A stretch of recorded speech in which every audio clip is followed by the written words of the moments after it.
বাংলাদেশের দক্ষিণ সীমান্তবর্তী মিয়ানমারের রাখাইন রাজ্যে সামরিক জান্তা ও সশস্ত্র সংগঠন আরাকান আর্মির মধ্যে ফের উত্তেজনা বেড়েছে। যদিও সাম্প্রতিক সময়ের সংঘাত আপাতদৃষ্টিতে কিছুটা স্থিমিত ছিল, তবে ভেতরেই চলমান সহিংসতা ক্রমেই জটিল রূপ নিচ্ছে।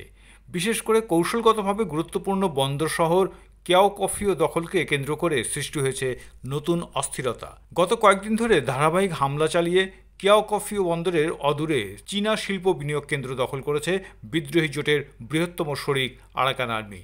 তাদের হামলায় নিহত হয়েছেন সামরিক জান্তা সরকারের ফৌজের এক ব্রিগেডিয়ার জেনারেল। কেয়াওকফিও শহরটি মিয়ানমারের জন্য অত্যন্ত গুরুত্বপূর্ণ, কারণ এখানে রয়েছে নৌঘাঁটি, সমুদ্র বন্দর ও একটি বিমানবন্দর।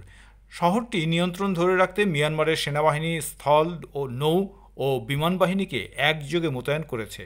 তবে পরিস্থিতি ক্রমেই নিয়ন্ত্রণের বাইরে চলে যাচ্ছে বলে ধারণা করা হচ্ছে। মায়ানমারের ক্ষমতাচ্যুত গণতন্ত্রপন্থী নেত্রী অং সান সুচির সমর্থক স্বঘোষিত ন্যাশনাল ইউনিট গভর্নমেন্ট নিয়ন্ত্রিত সংবাদ মাধ্যম দ্য ইরাওয়াদি জানিয়েছে, পিয়াংসিকে এলাকায় জান্তা সেনার একটি ব্যাটালিয়নের সদর দপ্তর ঘিরে ফেলেছে আরাকান আর্মি।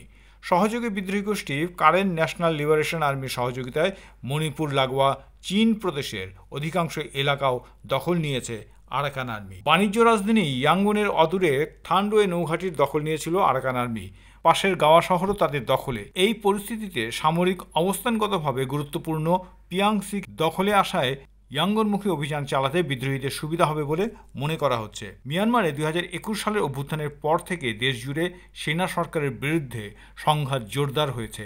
সাম্প্রতিক এইসব সাফল্য বিদ্রোহী গোষ্ঠীগুলির জন্য একটি কৌশলগত অগ্রগতি বলে মনে করছেন বিশ্লেষকরা। 2023 সালের নভেম্বরে জান্তা বাহিনীর বিরুদ্ধে সামরিক অভিযান শুরু করে আরাকান আর্মি। এর মধ্যে তারা রাখাইন রাজ্যের 17 টাউনশিপের মধ্যে 14টি এবং দক্ষিণ চীন রাজ্যের পালেতোয়া অঞ্চল দখলে নিয়েছে।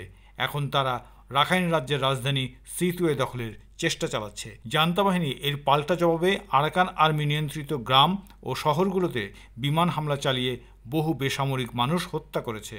তবে চলতি বছরে রাখাইন ছাড়িয়ে মাগোয়া, বাগো, আইআরওয়েডি অঞ্চলেও নিজেদের আধিপত্য বিস্তৃত করেছে আরাকান আর্মি।